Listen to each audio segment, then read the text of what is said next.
Ecoder est donc une association qui reconditionne du matériel informatique. Donc on a une fonction très forte de traitement du déchet et de reconditionnement de ces déchets.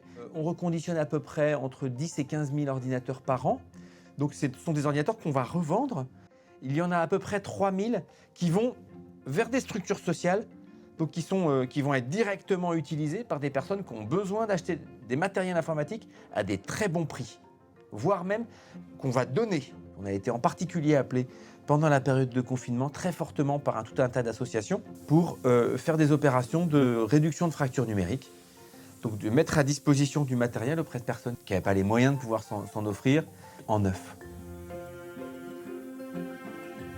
Sur les 130 personnes que représente l'objectif, 80% de nos effectifs sont soit en situation de handicap psychique pour ce qui est des personnes qu'on accueille, soit en situation d'insertion professionnelle, et donc viennent de chez eux, ou de prison, ou de la rue, et qu'on doit faire en sorte de pouvoir les réinsérer.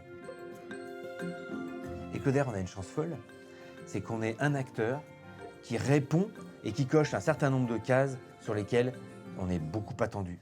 On a doublé le chiffre d'affaires sur les 2 dernières années. Il est vraisemblable que sur les 2 prochaines années, on soit de nouveau amené à doubler ce chiffre d'affaires.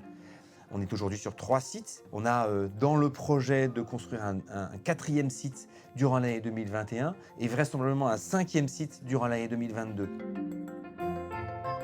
Quel rôle a joué la finance solidaire dans la vie d'Ecoder telle qu'elle est aujourd'hui? Fitrust a été notre partenaire et est venu nous apporter énormément de moyens financiers au moment où ils sont rentrés dans le capital. C'est un fonds solidaire dont la vocation est de ne s'engager qu'avec des structures sociales et des structures solidaires. C'est un partenaire qui n'a pas l'exigence d'un partenaire financier classique parce qu'ils connaissent notre métier, ils connaissent nos contraintes et ils sont très à l'écoute des sujets qu'on va traiter. Donc ils souhaitent à la fois avoir un rendement financier qui est logique, mais surtout, ils veillent à faire en sorte qu'on respecte notre engagement social et notre engagement écologique. On a des contacts avec d'autres entreprises de structures sociales et on envisage d'ailleurs de construire des partenariats à la fois économiques, à la fois sociaux et à la fois financiers.